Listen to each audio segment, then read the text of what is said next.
Merci.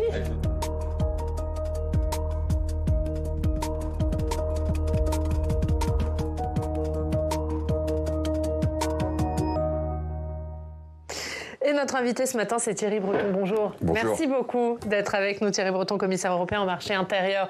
On est ensemble pendant 20 minutes pour une interview en partenariat avec la presse régionale, représentée par Stéphane Vernet de Ouest France. Bonjour Stéphane. Bonjour Oriane, Thierry Breton, bonjour. Bonjour. Thierry Breton, on va commencer par me parler de ce qui s'est passé hier à Davos, où était Emmanuel Macron, le président de la République, qui a appelé l'Europe à tenir le choc de l'accélération du monde. Il a dit l'Europe est face à de très grandes difficultés dans cette réorganisation du monde. Est-ce qu'elle est suffisamment armée, l'Europe, pour vous ?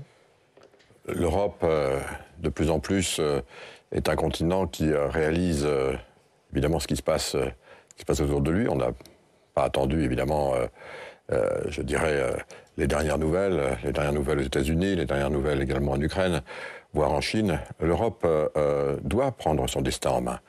Et on ne cesse de le dire, le président de la République l'avait rappelé du reste à son discours de la Sorbonne. Moi-même, en tant que commissaire depuis maintenant plus de 4 ans, c'est mon travail de faire en sorte que, effectivement, l'Europe reprenne son destin en main, comprenne aussi et fasse comprendre à l'ensemble de nos concitoyens européens que nous sommes un continent de plus en plus fort, puissant, non pas puissant parce qu'on veut imposer notre puissance aux autres, mais tout simplement pour protéger nos concitoyens dans le monde tel qu'il est. Alors, à votre question, il faut bien sûr augmenter notre capacité à accroître cette puissance dans tous les domaines. Dans les domaines industriels, avec la réindustrialisation, dans le domaine numérique, avec tout ce qu'on a fait dans ce domaine de façon extrêmement vigoureuse, et puis évidemment, en ce qui concerne la défense.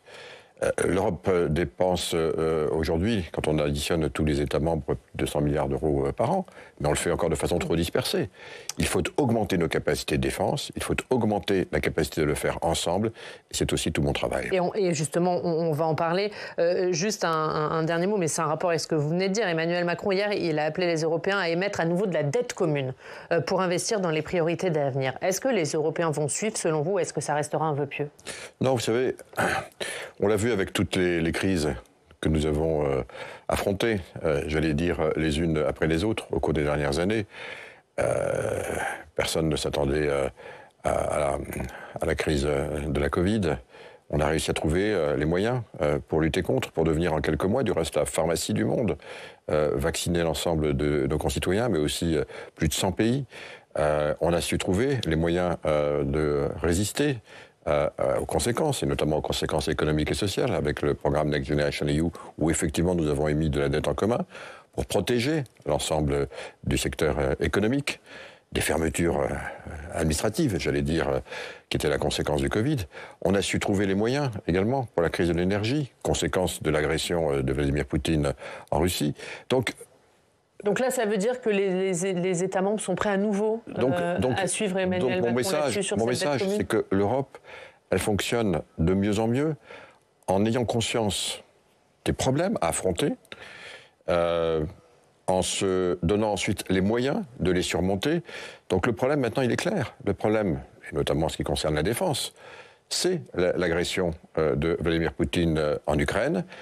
On le sait, c'est évidemment l'Ukraine, évidemment, qui est en première ligne de façon absolument admirable. Mais c'est nous qui sommes en seconde ligne. C'est nous qui sommes visés. Donc oui, bien sûr, il faut augmenter notre capacité d'industrie de défense ensemble, et c'est tout le projet que je porte. Alors, avec une vision peut-être de, j'ai évoqué une centaine de milliards d'euros qu'il faudrait peut-être mettre sur la table. Si les États membres sont d'accord, on saura trouver les moyens. Justement. Vous avez évoqué une centaine de milliards d'euros pour relancer l'industrie de l'armement en Europe. La somme est très très conséquente. Vous avez même suggéré l'idée de la création d'un porte-avions européen. Est-ce que tout ça est réaliste ? Et vous venez de dire à l'instant, s'il y a la volonté, la politique, les États membres suivront. Êtes-vous bien sûr que les 27 puissent vous suivre sur ce terrain ? Vous savez, lorsque j'ai lancé l'idée d'avoir une constellation souveraine qui permette de faire de la connectivité sécurisée, y compris pour être présente sur les terrains d'opération, j'étais tout seul. Et puis on a progressivement bâti ce projet et convaincu les 27. Au début, j'étais tout seul. Lorsque le président de la République lance cette idée de souveraineté, il est tout seul. Et puis progressivement, on bâtit. Lorsque l'on dit qu'il faut désormais nous donner les moyens, je vais élargir votre question, de protéger nos espaces contestés. C'est ça dont il s'agit. Les espaces contestés, pour nos téléspectateurs, sont des espaces qui sont des théâtres d'opération, mais qui ne sont pas des espaces territoriaux. On pense évidemment à l'espace cyber. Vous mettez la guerre hybride autour de l'information dans cet espace contesté. Voilà, on pense bien entendu à l'espace tout court. Il y a l'espace maritime aussi. On sait que l'Europe dispose de la plus grande zone d'exclusivité maritime au monde. Ces espaces contestés, il faut les protéger en étant mutualisés. Il n'y a pas un pays en Europe qui peut protéger son petit bout d'espace au-dessus de son territoire. Il n'y a pas un pays en Europe qui peut protéger seul son petit bout d'espace cyber, parce que évidemment, nous sommes tous maintenant, j'allais dire, interconnectés. Et donc, dans le livre blanc européen de la défense, qu'on appelle notre boussole stratégique, qui a été déjà arrêté, l'ensemble des 27, on dit que sur ces espaces-là, il fallait qu'on se protège ensemble. On est en train de travailler sur des SOCs, c'est-à-dire des lieux, des cybercalculateurs pour pouvoir protéger et anticiper les dépasses cyber et avoir un dôme de cybersécurité ensemble. Grâce à la constellation Iris dont j'ai parlé, on va pouvoir protéger l'espace de l'espace. Il faudra aussi se poser la question un jour des moyens à mettre pour protéger notre espace maritime. C'est évidemment des ambitions, c'est une vision, mais si on n'a pas cette ambition commune, je pense que d'abord, on ne fait pas ce qu'il y a à faire.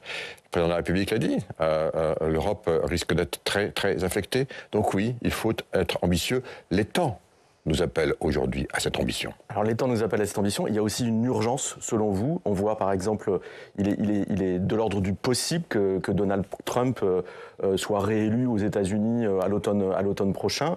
Vous aviez révélé il y a quelque temps que lors d'une conversation, lorsqu'il était président, lors d'une conversation qu'il avait eue avec des dirigeants européens, dont vous-même, le président américain avait évoqué sa volonté de mettre fin à l'OTAN, de laisser tomber l'Alliance Atlantique.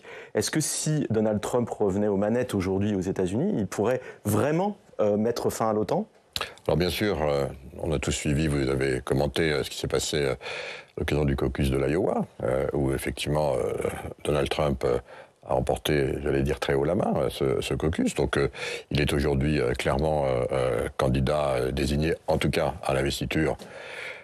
Il semble qu'il fasse la course en tête. Donc oui, il est aujourd'hui clairement, potentiellement, le futur président des États-Unis. Bien sûr, les élections n'ont pas eu lieu. Mais effectivement, il est aujourd'hui dans la course, vous l'avez rappelé. Alors maintenant, en ce qui concerne les prises de position de Donald Trump en tant que président ou après, alors il a son phrasé. Vous le commentez assez souvent. J'ai été donc témoin de ce phrasé sur un thème du reste qu'il avait développé, pas uniquement en présence d'Ursula von der Leyen et de moi-même, c'était l'anecdote que je rappelais, mais à plusieurs reprises, sur le fait qu'il n'était pas, je dirais, visiblement un fanatique de l'OTAN, en tout cas il l'avait dit à l'époque, et qu'il demandait instamment, avec ces mots, à ce que l'Europe prenne davantage son destin en main, et notamment en ce qui concerne sa sécurité et sa défense. Voilà, donc c'est pas une surprise. C'est vrai que lorsqu'il le dit, c'est comme le président des États-Unis, c'est un élément, mais encore une fois, il l'a dit à maintes reprises. Qu'est-ce que ça veut dire pour nous ? Ça veut dire de toute façon que, quel que soit le résultat des élections américaines, je rappelle que le président Obama, avant lui, avait dit de façon extrêmement claire, demandé de façon extrêmement claire aux Européens que désormais ils fassent beaucoup plus d'efforts en matière de défense. Ça veut dire que oui, nous devons prendre notre destin en main. Et oui, nous devons augmenter nos investissements en matière de défense. Vous savez, du reste, l'ensemble des États membres qui sont membres de l'OTAN, c'est-à-dire quasiment tous, ont pris désormais enfin l'engagement de dépenser 2% de leur produit intérieur brut PIB en matière de dépenses militaires. C'est un prérequisite, je le rappelle, pour les membres de l'OTAN. C'est pas le cas. À part la France, à part la Grèce, très peu y étaient. Vous pensez qu'il est atteignable cet objectif? Alors en tout cas, ils ont pris l'engagement. Je suis très heureux du reste que nos voisins allemands aient enfin décidé de prendre cet engagement. Ils étaient assez loin de la cible. Et c'est vrai, ça avait donné quelquefois le sentiment, parmi d'autres du reste, je pense en particulier à certains pays aussi, l'ancien bloc de l'Est, de s'abriter derrière ce parapluie américain. Voilà, on sait désormais que ce parapluie américain, il est ce qu'il est. Le président Obama avait demandé à ce que chacun prenne ses responsabilités. Donc, je dirais que c'est une constante.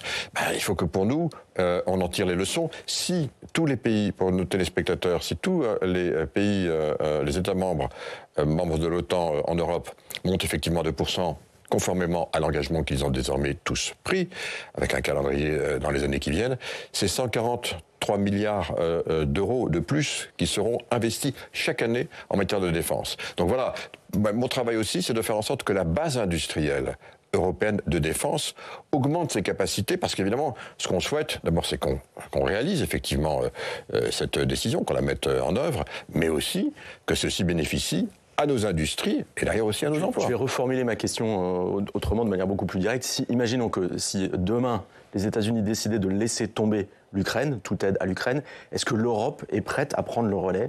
D'où l'urgence sur les questions de défense et de réarmement. Mais vous savez, d'abord, l'Europe a dépensé un peu plus que les États-Unis pour soutenir l'Ukraine, tout secteur confondu. On l'oublie.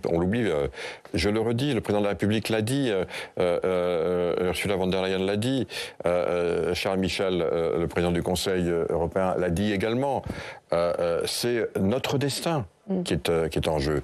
Et nous l'avons tous dit. Donc on fera ce qu'il faut pour évidemment défendre l'Ukraine. Alors, juste un point pour finir. Ça passe évidemment en matière de défense par une augmentation extrêmement rapide et significative de notre base industrielle.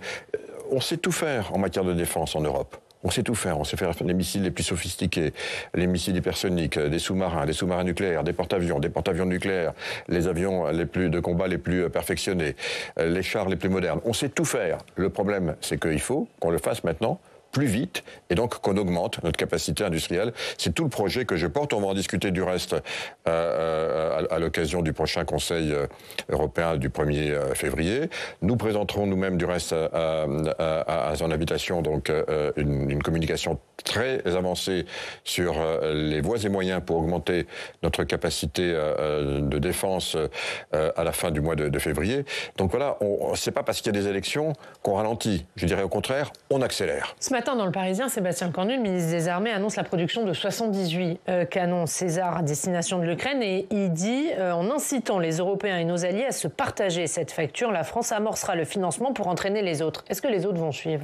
Oui, il y a vraiment une volonté. Vous savez, je suis en permanence en discussion avec eux. Je serai ce soir à Vilnius, demain à Tallinn, la semaine prochaine je serai en Pologne, et puis ensuite de nouveau en Ukraine à l'invitation du président Zelensky, parce que vraiment, je tiens à le dire, il y a vraiment aujourd'hui une vraie prise de conscience de la nécessité d'accroître notre support à l'Ukraine, mais je le redis de façon très claire, ça passe par une augmentation de notre base industrielle de défense. Il faut augmenter les cadences.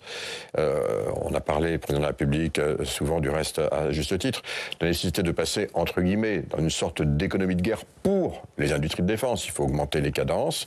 Les usines sont là, les lieux de fabrication sont là. Il faut se veiller à ce que les compétences, évidemment, suivent. Et puis, à ce que nous ayons aussi l'ensemble des chaînes de valeur. On sait en particulier dans les munitions, eh bien, il faut de la poudre, il faut un certain nombre de composants, qu'il faut augmenter la production significative. C'est tout ça qui est en route aujourd'hui. Mais les États membres peuvent aider l'Ukraine jusqu'à quand? Mais les États membres ont tous dit avec leurs mots. Alors évidemment, la Hongrie le dit un peu différemment, mais vous savez, chacun joue aussi sa partition. La Hongrie augmente aussi, et je peux en porter témoignage, de façon très importante, sa capacité de production d'armement et le permettra de vendre sa production à d'autres pays européens qui feront ce qu'ils voudront ensuite. Donc vous voyez, on a vraiment aujourd'hui cette volonté d'accélération, je la vois partout, il faut maintenant la coordonner, il faut aussi avoir les moyens pour le faire. L'initiative qu'a rappelé le ministre de la Défense ce matin dans Le Parisien va évidemment dans le bon sens et on ne peut que s'en féliciter. Emmanuel Macron, mardi, il a annoncé de nouvelles livraisons de missiles, de bombes. Est-ce que la question de l'envoi de moyens aériens va se reposer pour vous? La question, en tout cas, elle a été clairement posée par le président Zelensky. Après ça, moi, je suis commissaire européen, donc je ne parle pas au nom des États. Chaque État ensuite se positionne. Un certain nombre d'États ont répondu favorablement à cette demande. D'abord, vous vous en souvenez, on l'a un peu oublié avec la dotation d'un nombre important d'avions, d'aéronefs qui étaient issus du monde soviétique. Beaucoup de ces pays, de nos pays d'Europe, sont encore dotés de façon dans leur armement d'armement qui date de cette période. C'est le cas aussi de l'Ukraine, majoritairement en particulier pour son aviation. Et donc il y a déjà eu beaucoup de dotations qui ont été faites. Maintenant on passe à la vitesse supérieure et on le sait. On a tous suivi ce qui se passe avec le Danemark, avec évidemment aussi les Pays-Bas, entre autres. Stéphane, on parle de l'intelligence artificielle. Oui, alors il en était question à Davos en ce moment. En décembre, l'Union européenne a trouvé un accord pour encadrer le développement de l'intelligence artificielle. C'est a priori une très bonne chose. Sauf que si l'Europe est le seul à adopter ce type d'encadrement, est-ce que c'est pas de nature à créer une distorsion dans la recherche et le développement de l'IA? Autrement dit, est-ce que c'est pas un risque pour nous de prendre du retard sur d'autres en la matière? Je crois que c'est au contraire nous mettre en avance. C'est nous mettre en avance. D'abord, on travaille sur ce sujet depuis maintenant près de 5 ans. Donc, c'est pas quelque chose qui est, si vous permettez cette expression un peu triviale, sorti du chapeau. Comme toutes les régulations qui ont été faites dans l'espace numérique, vous savez, nous avons le premier espace numérique du monde libre. 450 millions de consommateurs. Pour nos téléspectateurs, je le rappelle, on le sait, mais c'est 330 millions les États-Unis. Nous sommes une démocratie qui est 1,5 fois plus importante que la démocratie américaine. Et nous sommes un marché intérieur qui est 1,5 fois plus important que le marché américain de consommateurs. 330 millions d'un côté, 450 millions de l'autre. Et pour le monde numérique, on sait qu'on compte souvent ça, comme on dit en anglais, en ice ball, c'est-à-dire la capacité donc de pouvoir interagir.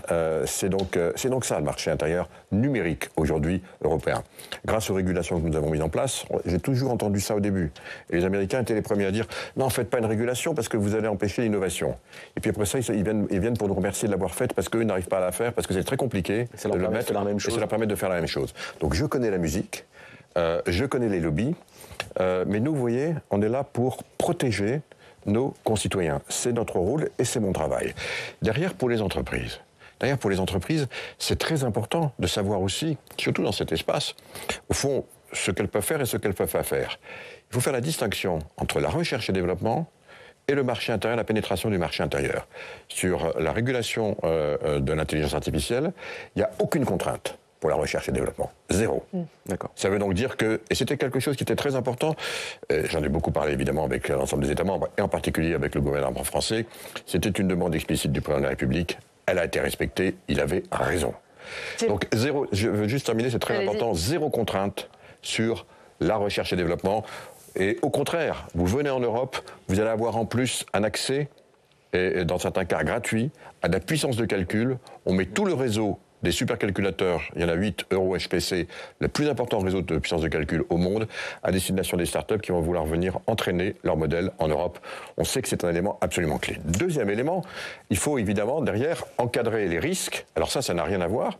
Et si vous voulez rentrer ensuite sur le marché intérieur, avoir le bénéfice d'y rentrer, quel que soit encore l'origine où vous avez créé, où vous avez innové, il y a un certain nombre de contraintes quand on a des très grands modèles, parce qu'il y a des choses qu'on n'a pas le droit de faire, par exemple, qu'on n'aura pas le droit de faire en Europe, par exemple ce qu'on appelle le social scoring, c'est-à-dire regarder exactement qui vous êtes pour dire, en fonction de ce que vous avez fait dans votre vie, on a tout stocké, vous avez le droit d'être médecin, vous n'avez pas le droit, vous avez le droit d'être professeur, vous n'avez pas le droit, vous avez le droit de voyager, vous n'avez pas le droit, suivez mon regard, c'est ce qui se passe en Chine. Ça, ce sera interdit. Pour la santé, il y aura des éléments de contrôle un petit peu en amont, quelle que soit encore l'origine où vous avez créé votre application d'intelligence artificielle. Donc on met juste un certain nombre d'éléments pour encadrer les risques éventuels, mais je le redis, zéro pour l'innovation et la recherche. Thierry Breton, on le voit depuis 20 minutes, vous avez une vision, des ambitions pour l'Europe. On est à 5 mois des élections présidentielles. La majorité présidentielle n'a toujours pas de tête de liste. Est-ce que vous avez envie d'être celle? Non, mais j'ai déjà répondu à maintes reprises à cette question.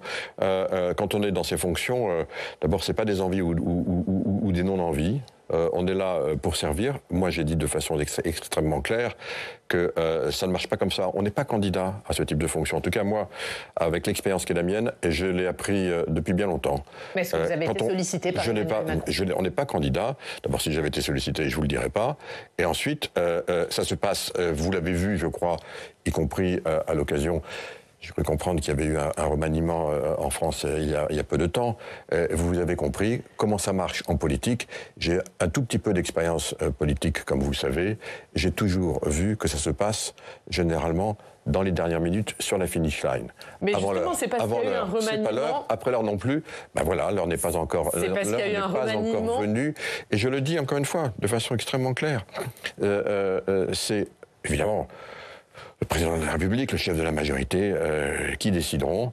Et moi, de là où je suis et de là où je serai, je ferai tout, évidemment, pour aider ce choix à gagner. Un remaniement que la majorité présidentielle a perdu sa probable tête de liste, Stéphane Séjourné, et que du coup, la donne a changé depuis que vous vous êtes exprimé. J'ai bien compris que vous n'étiez pas candidat. Je repose ma question autrement. Est-ce que si Emmanuel Macron vous appelle et vous demande de porter la liste, vous lui dites oui? Eh bien, écoutez, on verra. Voilà, comme on peut dire. Mais par définition, jamais personne ne ferme la porte quand le président de la République, je suis bien placé pour le savoir, je n'étais pas prévu pour être commissaire européen, je suis extrêmement heureux de l'être. Vous savez que je sais comment ça se passe. Ça s'est passé aussi de la même façon lorsque j'ai évidemment accepté l'honneur que m'avait fait Jacques Chirac en me demandant d'être ministre des Finances. Donc je sais comment ça se passe. Juste une précision, Stéphane Séjourné, ministre de l'Europe et des Affaires étrangères, c'est très bien. En même temps, c'est le groupe Renew au Parlement européen qui perd son président. Or, c'est un poste clé dans ce Parlement. Est-ce que c'est pas aussi le risque de perdre, pour la France, de perdre en influence au sein des... Bon, d'abord, on est à 4 mois d'un renouvellement. Voilà, on n'est pas au milieu de la mandature. Donc, ce serait bien à nouveau avoir un président français ou une française. Je tiens à dire, alors là, je parle évidemment au nom de ma famille politique, mais aussi en tant qu'observateur. Alors, vous allez peut-être dire que je suis un peu orienté, mais que Stéphane Séjourné a fait un travail absolument remarquable au Parlement européen. Il a su fédérer notre famille politique et cette fédération, elle existe, elle est là. Donc maintenant, pour les 3 ou 4 mois qui restent, le groupe du Parlement européen, je ne peux pas parler en son nom, mais je vois et je sais qu'il va choisir son ou sa leader. Il y a évidemment des personnes de très grande qualité dans le groupe. C'est important, vous avez raison, on est un groupe très important au Parlement européen. Le Parlement européen joue un rôle extrêmement important, ça me permet de le dire précisément, pour façonner ces lois qui sont importantes. Je parlais des lois du numérique, elles ont été façonnées au Parlement européen, ça change notre vie. Et le groupe Renew joue un rôle absolument majeur. En parenthèse, les groupes extrêmes s'extraient de toutes les discussions, donc je vois que, je ne porte pas de jugement, je ne veux là encore stigmatiser personne, mais je tiens à porter témoignage que pour les groupes extrêmes, ils ne jouent jamais aucun rôle dans les lois qui vont ensuite jouer un rôle positif pour nos concitoyens européens. Maintenant, sur le groupe Renew, dans les jours qui viennent, il y aura évidemment un nouveau leader qui sera désigné et le groupe ira à la bataille, y compris avec son Spitzenkandidat. Le temps file, le groupe Renew qui devra aussi choisir un candidat pour la présidence de la Commission européenne. Vous pourriez être celui-là? Là, c'est un autre sujet. Il appartient, vous savez, la façon dont ça se passe, c'est les chefs d'État et de gouvernement qui vont d'abord désigner ensuite qui pourrait être le ou la candidate. Vous avez vu que là encore, ça s'était fait, je dirais, pour le dernier choix sur Ursula von der Leyen dans les dernières 24 heures. Les choses. C'est un poste qui vous intéresse ? Et après, il faut que celui ou celle qui est désigné et le soutien du Parlement, et c'est pas toujours facile. C'est notre démocratie. Nous sommes dans une grande démocratie continentale. Mais ça vous intéresse. mais ce qui m'intéresse, c'est de servir l'Europe, vous l'avez compris. Merci Thierry Breton. Merci beaucoup d'avoir été notre invité ce matin. Stéphane, vous restez avec nous ? On passe tout de suite au Club des Territoires.